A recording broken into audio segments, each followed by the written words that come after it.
اعوذ باللہ من الشیطان الرجیم بسم اللہ الرحمن الرحیم مولاي صل وسلم دائما ابدا على حبیبک خیر الخلق کلہم یا رب بالمصطفى بلغ مقاصدنا واغفر لنا ما مضى يا واسع الكرم اللهم صل على سيدنا ومولانا محمد وعلى آل سيدنا ومولانا محمد وبارك وسلم علیہ۔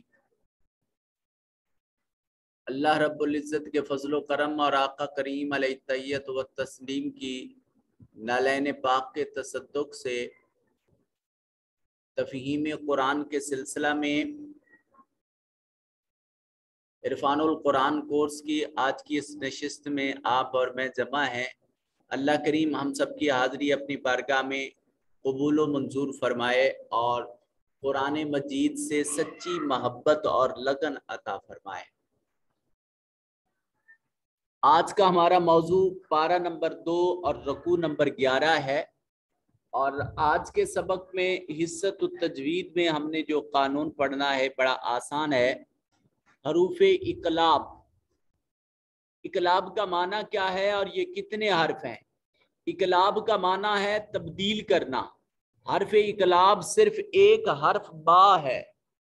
اس کا حکم یہ ہے کہ نون ساکن اور نون تنوین کے بعد حرف اقلاب با ہو تو اس کو چھوٹی میم سے بدل دیتے ہیں اور پھر غنہ کر کے پڑھتے ہیں، جیسے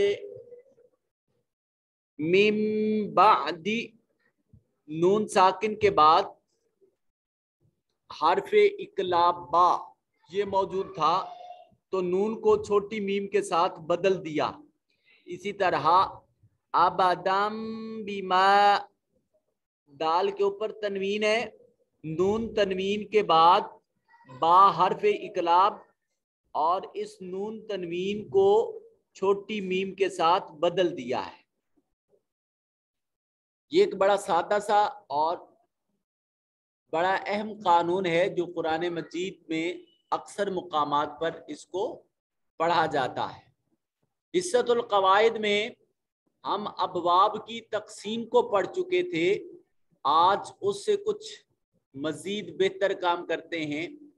ہر فعل ان 6 ابواب میں سے کسی ایک کے مطابق ہوتا ہے۔ یہ ثلاثی مجرد کی بات ہو رہی ہے۔ اگر پہلے باب کے مطابق ہو تو اسے کہتے ہیں یہ باب دارا با سے ہے، جیسے غسل یغسل، غسل یغسل دھونا، غسل فعل ماضی ہے، یغسل فعل مضارع ہے۔ اور اگر دوسرے باب کے مطابق ہو تو کہتے ہیں یہ باب ناصرہ سے ہے، جیسی کاتبہ یکتبو۔ اور اگر تیسرے باب کے متعلق ہو تو پھر باب سامعہ کہتے ہیں، جیسے لائقہ یلعقو چاٹنا۔ چوتھے باب کے مطابق ہو تو کہتے ہیں یہ باب فاتحہ سے ہے، جیسے قرأ یقرأ پڑھنا۔ پانچویں باب کے مطابق ہو تو کہتے ہیں یہ کاروما سے ہے، جیسے شاروفا یا شروفو شریف ہونا۔ اور اگر چھٹے باب کے مطابق ہو تو یہ باب حاسبہ سے ہے، یعنی نائمہ ینعمو۔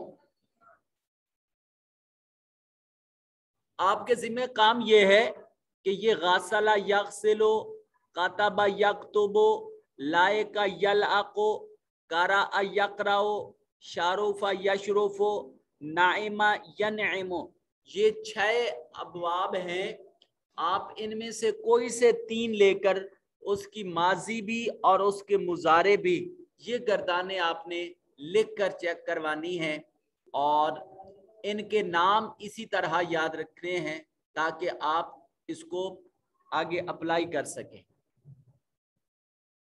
آج کے سبق کا تیسرا سیگمنٹ حصۃ الدعا، روزہ رکھنے کی دعا۔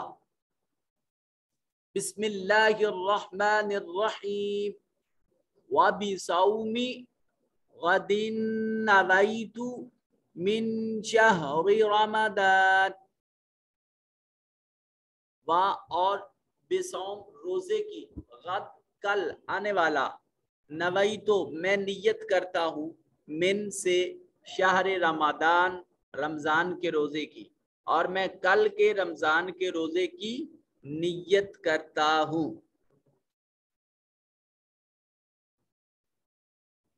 چلتے ہیں آج کے 10ویں رکوع کی تلاوت کی طرف۔ بسم اللہ الرحمن الرحیم۔ سل بنی اسرائیل کم آتیناہم من آیت بینہ ومن یبدل نعمت اللہ من بعد ما جاءته فإن اللہ شدید العقاب۔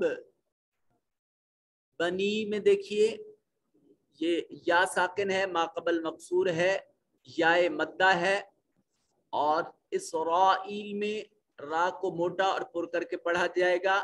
اس ایل میں دیکھیے یا ساکن ما قبل مقصور ہے، اور آتینا میں الف کے اوپر الف المدیہ صغیرہ ہے، یا ساکن ما قبل مفتوح آتئی، اور نون کے اوپر الف المدیہ الصغیرہ۔ ہم میں دیکھیے دو میم ایک ساتھ اکٹھے ہوئے، دو حروف ایک ہی جیسے، پہلا ساکن دوسرا متحرک، تو پہلے کا دوسرے میں ادغام کر دیا، ادغام مثلین۔ نون ساکن کے بعد یہ من آیا میں دیکھیے نون ساکن کے بعد حمزہ آ گیا، تو نون کو یہاں ظاہر کر کے پڑھیں گے۔ یہاں تا کے نیچے تنوین ہے، اور اس تنوین کے بعد نون تنوین کے بعد با حرف اقلاب، تو اس نون کو چھوٹی میم کے ساتھ ملائیں گے۔ آیتم بینہ، بینہ میں یہ گول تا جو ہے یہ وقف کی حالت میں ہا بن جائے گی۔ نون ساکن کے بعد یا حروف یرملون میں سے ادغام بالغنہ ہوگا، اور اس میں جلالت کا ما قبل مفتوح ہے، اس کو موٹا اور پر کر کے پڑھا جائے گا۔ یہاں نون ساکن کے بعد با حرف اقلاب ہے، نون کو چھوٹی میم کے ساتھ بدل دیا۔ یہاں نون مشدد ہے، غنہ واجب ہوگا، اس میں جلالت کا ما قبل مفتوح ہے، یہاں اس میں جلالت کو موٹا اور پر کر کے پڑھا جائے گا۔ اقاب با قطب جدن حروف قلقلہ میں سے با ہے، اور یہ ساکن ہونے کی صورت میں اس پر قلقلہ واجب ہوگا۔ زُيِّنَ لِلَّذِينَ كَفَرُوا الْحَيَاةُ الدُّنْيَا وَيَسْخَرُونَ مِنَ الَّذِينَ آمَنُوا وَالَّذِينَ اتَّقَوْا فَوْقَهُمْ يَوْمَ الْقِيَامَةِ وَاللَّهُ يَرْزُقُ مَن يَشَاءُ بغیر حساب۔ اب یہاں قوانین آپ نے خود اپلائی کرنے ہیں، اور چلتے ہیں نیکسٹ آیت کی طرف۔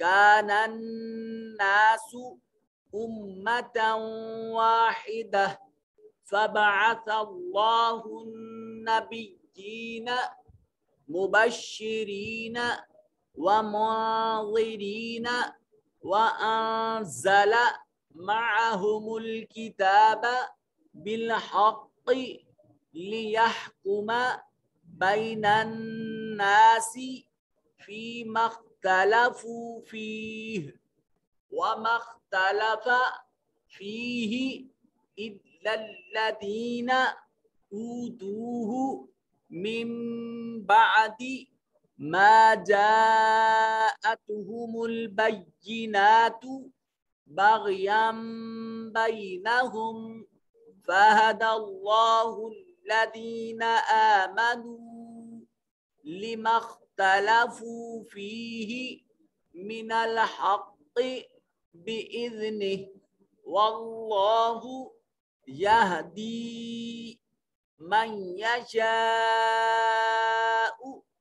الی صراط مستقیم.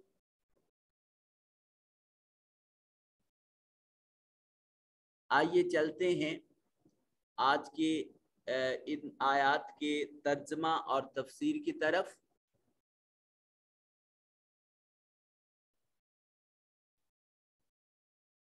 یہ یہاں سے لفظی ترجمہ اس کا آپ خود دیکھیں گے اور گرامر اور لفظی و محاورہ ترجمہ دیکھیے. سل پوچھ لیں. سل فعل امر ہے واحد مذکر حاضر. بنی اسرائیل سے کم حروف استفہام کم کیفا این متا ایانا انا لما قائن. جو حروف استفہام تھے کسی سے سوال پوچھنے کے لیے ان حروف کو استعمال کیا جاتا تھا. کم کتنے, کتنی, آتینا ہم نے عطا کی, جمع متکلم فعل ماضی ہم نے عطا کی, ہم ان کو ہم نے ان کو عطا کی, من سے آیہ نشانیاں, بینہ واضح روشن, وا اور من جو شخص, یبدل بدلا یبدلو اور جو شخص تبدیل کر دے, نعمت اللہ اللہ کی نعمت کو, من بعد اس کے بعد, ما جو جاءت آ گئی ہو اس کے پاس, فا پس انا بے شک اللہ اللہ شدید العقاب سخت عذاب دینے والا ہے. آپ بنی اسرائیل سے پوچھ لیں کہ ہم نے انہیں کتنی بادیں نشانیاں عطا کی تھی, اور جو شخص اللہ کی نعمت کو اپنے پاس آ جانے کے بعد بدل ڈالے تو بے شک اللہ سخت عذاب دینے والا ہے. اللہ کی نعمتوں کی ناشکری کرنے والا شخص کبھی بھی مستحق رحمت نہیں ہو سکتا. جو اللہ کی نعمت کا منکر ہوگا وہ کبھی بھی اللہ کی رحمت کا مستحق نہیں ہوگا. زینا مزین کر دی گئی, زینت دے دی گئی, سجا دی گئی, للذین ان لوگوں کے لیے, کفرو جنہوں نے کفر کیا, جمع مذکر غائب فعل ماضی, کفرا کفرا کفرو جنہوں نے کفر کیا, الحیات الدنیا دنیاوی زندگی, ویسخرون اور وہ تمسخر کرتے ہیں, وہ مذاق اڑاتے ہیں, من سے الذین ان لوگوں سے, آمنو جو اہل ایمان ہیں, والذین اور الذین جو لوگ اتقوا ڈر گئے, فوقہم فوق اوپر, ہم ان کے اوپر, یوم القیامہ قیامت کے دن. مطلب یہ ہے کہ جنہوں نے تقوی اختیار کیا وہ قیامت کے دن ان پر سر بلند ہوں گے. کن پر؟ ان لوگوں پر جو جن کے لیے اللہ نے یہ زندگی یہ دنیا آراستہ کر دی ہے. اور وہ کون لوگ ہیں؟ کافر لوگ ہیں. اور ان کافروں کی نشانی یہ ہے کہ وہ اہل ایمان کا مذاق اڑاتے ہیں, ان سے تمسخر کرتے ہیں. اب اللہ رب ذوالجلال ان اہل ایمان کو, ان اہل تقوی کو قیامت کے دن ان مذاق کرنے والے لوگوں پر سر بلند کر دیں گے. واللہ اور اللہ رب ذوالجلال, یرزقو رازقا یرزقو فی المضارع اور اللہ رزق دیتا ہے, من جس شخص کو, یشاء چاہتا ہے, بغیر حساب بغیر حساب کے, اور اللہ جسے چاہتا ہے بے حساب نواز دیتا ہے, بے حساب رزق دیتا ہے. کسی دوسرے شخص سے یا کسی دوسری قوت سے اہل ایمان کو خائف ہونے کی ضرورت نہیں ہے. اہل ایمان کے لیے تو اللہ کی ذات کافی ہے, وہی مسبب الاسباب ہے اور وہی اہل ایمان کی جملہ حاجات کو پورا فرمانے والا. کان الناس، کانا تھی، الناس لوگوں میں سے، امتن ایک گروہ، واحدہ ایک. ابتدا میں یہ سب لوگ ایک ہی دین پر جمع تھے. فابا آسا پس بھیجا اللہ نے النبیین نبیوں کو، مبشرین کہ وہ بشارت دینے والے ہوں، ومنذرین اور وہ منذر ہوں، وہ ڈر سنانے والے ہوں، وانزل اور اتارا ما ساتھ ہم ان کے الکتاب کتاب کو، بالحق حق کے ساتھ. اللہ رب ذوالجلال ارشاد فرماتے ہیں کہ ابتدا میں سب لوگ ایک ہی دین پر جمع تھے، پھر جب ان میں اختلافات رونما ہوئے تو اللہ نے بشارت دینے والے اور ڈر سنانے والے پیغمبروں کو بھیجا، اور ان پیغمبروں کے ساتھ حق پر مبنی کتابیں اتاری تاکہ لوگ ان میں لے، تاکہ یحکما فیصلہ ہو، بین الناس لوگوں کے درمیان، فی مختلفو اس بات میں جس میں انہوں نے اختلاف کیا، فی ہی اس میں. اس اللہ تعالیٰ نے ان پیغمبروں کے ساتھ کتابیں اتاری تاکہ لوگ ان کتابوں میں موجود ہدایات الہیہ کے ذریعے امور کا فیصلہ کریں جن میں وہ اختلاف کرنے لگے تھے. اور پھر آگے ارشاد فرمایا وَمَخْتَلَفَ اور اللہ کے ان امور میں کوئی اختلاف نہیں کرتا، فی ہے اس میں، الا مگر ہاں، الذین وہ لوگ، اوتو ہو جن کو عطا کیا گیا، من بعد اس کے بعد، ما جاءتہم البینات جب ان کے پاس واضح نشانیاں آ چکی، باغیم بینہم وہ صرف اختلاف اس لیے آپس میں کرتے تھے، باہمی بغض اور حسد کی وجہ سے.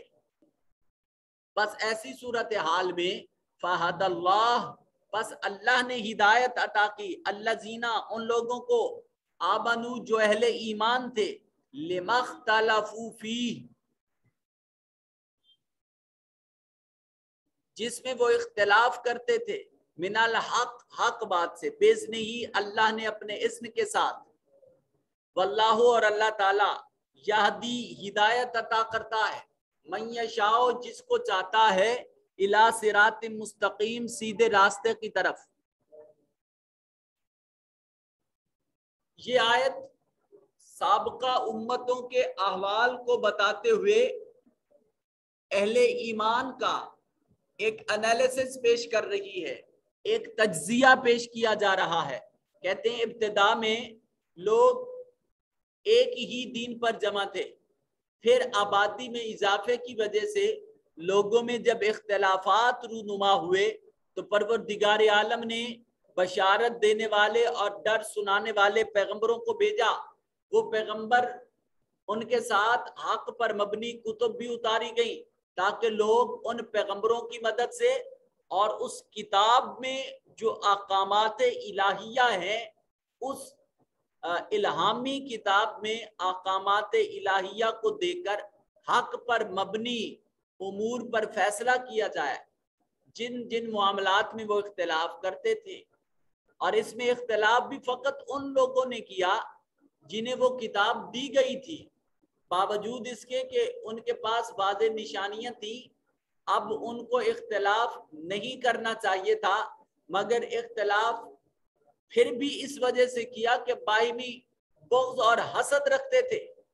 اس کا مطلب یہ ہے کہ بغض اور حسد یہ معاشرتی بگاڑ پیدا کرتا ہے، اختلافات رونما کرتا ہے، اور یہی اختلافات امن اور سلامتی کا بیڑا غرق کر دیتے ہیں.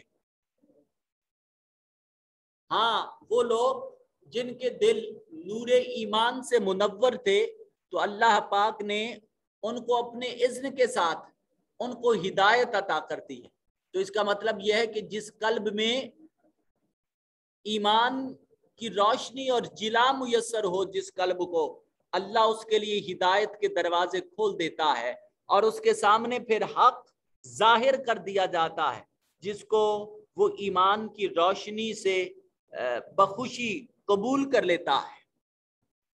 واللہ، اور اللہ تعالی یہدی ہدایت عطا کرتا ہے، من یشاء جسے چاہتا ہے، الی صراط مستقیم سیدھے راستے کی طرف۔